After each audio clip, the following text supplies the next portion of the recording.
shootin' guns off so. Like father, like son. I dunno as 'twas the son. I'd soon believe it of the father. Everybody knows Lamoury and he's been mixed up together. Some of his smugglin' tricks, prob'ly." Mrs. Peaslee had taken a violent dislike to her taciturn neighbor, and she did not care who knew it. Her shrill voice seemed to her husband painfully loud, and indeed it was beginning to attract the attention of the group of children who had gathered about the Edwards gate. "Sh!" hissed Solomon. "Ed'ards might hear ye. 'Twould hurt us if he should take his account out of the bank." "Humph!" exclaimed Mrs. Peaslee. "Well," she added, "you go to the hearin'. Justice is somethin', I guess." But she said no more, and with her husband and the children awaited events.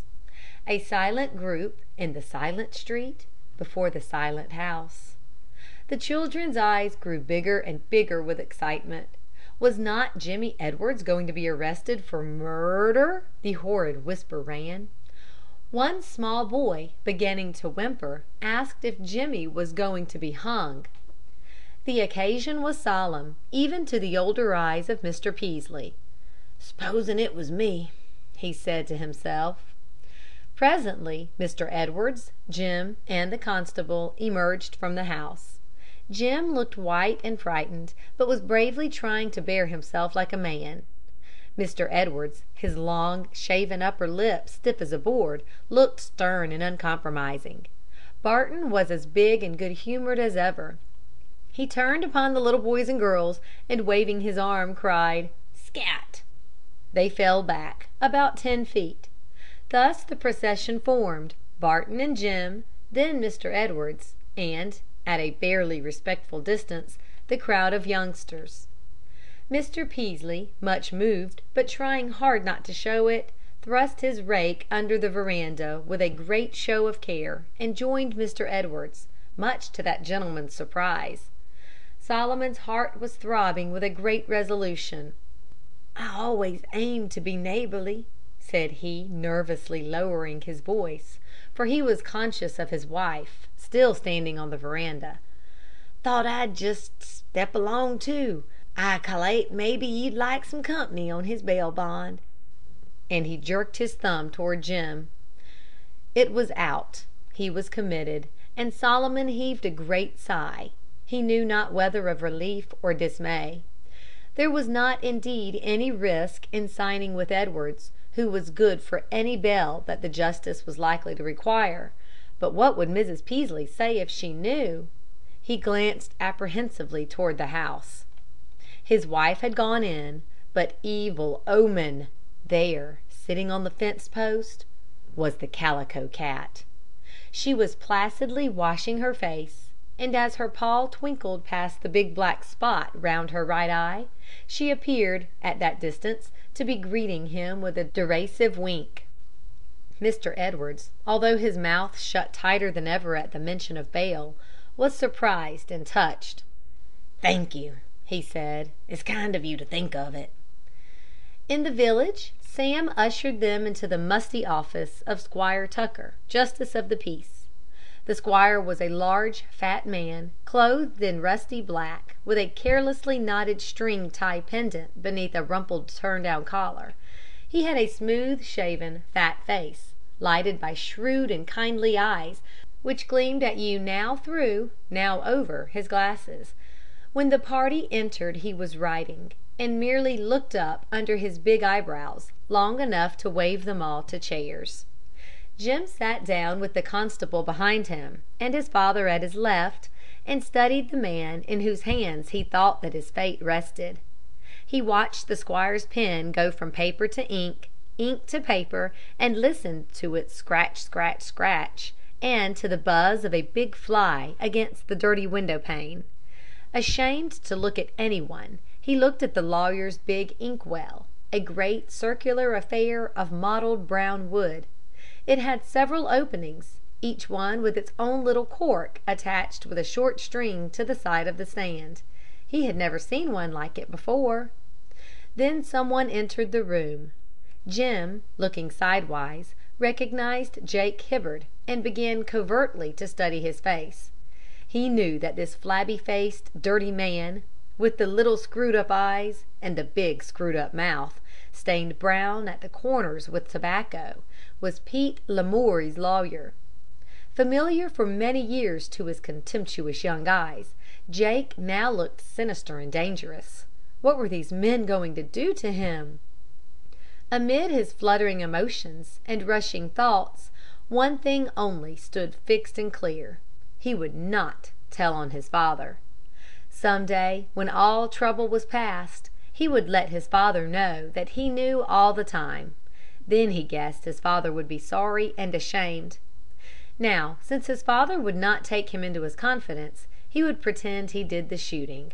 That would be his only revenge. Finally, Squire Tucker, pushing his writing aside, ran his fingers through the great mass of his tumbled gray hair and looked quizzically at Jim over his glasses. "So this," he said, "is the hardened ruffian of whom our esteemed fellow citizen, Mr. Lamoury, complains?" And indeed, Jim, although stubborn, did not seem very dangerous. The squire looked about the room. "Is he represented by counsel?" he asked. "No, I represent him," said Mr. Edwards. "The charge against him is assault with intent to kill, I believe." And he looked with demure inquiry at Jake Hibbard, who nodded with a wrath-clouded face. Tucker was not taking the case seriously. "Well, young man," said the justice to Jim, "what's your explanation of this?" "We'll waive examination," said Mr. Edwards briefly. The squire leaned back in his chair. "I suppose," he said, with evident reluctance, "I shall have to hold him for the grand jury, but I guess the safety of the community won't be greatly threatened if I let him out on bail. I should think a couple of hundred would do. I suppose there'll be no difficulty about the bond?" The tone of the proceedings suited Mr. Peaslee well. In his nervousness and abstraction he had backed up to the rusty, empty iron stove at the end of the room, and stood there, with spread coat tails, listening intently. On hearing the amount of bail, he gave a sigh of relief. His incautious offer had brought him no dangerous risk. Mr. Edwards, however, did not answer. Instead, consulting the justice with a look, he turned and beckoned Jim to follow him into the hall. "James," he said, "this is the last chance I shall give you. If you confess to me, I will see that you have proper bail. If you do not, I shall let the law take its course. You may choose." Jim was exasperated. If his father wished to be mean, let him be mean. At least he might drop this farce, this irritating pretense. He lost his temper. "I don't care what you do," he said fiercely. "Send me to jail if you want to. I guess I can stand it." "Is that all you have to say?"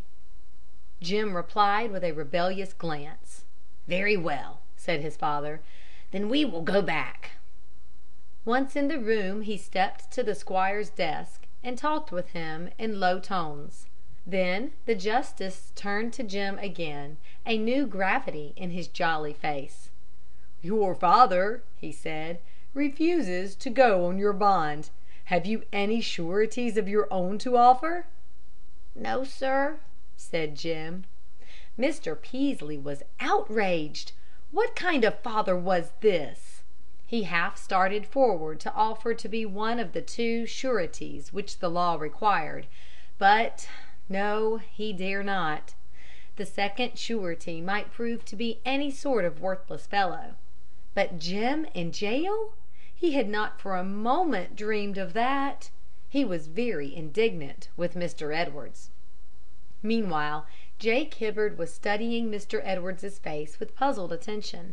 He had supposed that the lumber dealer, whom he knew to be well-to-do, would have paid anything, signed any bond, to protect his boy from jail. He was disconcerted. He drew his one hand across his mouth nervously. "Well, Mr. Barton," said the Squire Tucker, "I don't see but what you'll have to take this young man over to Hotel Calkins." Hotel Calkins was the name which local wit gave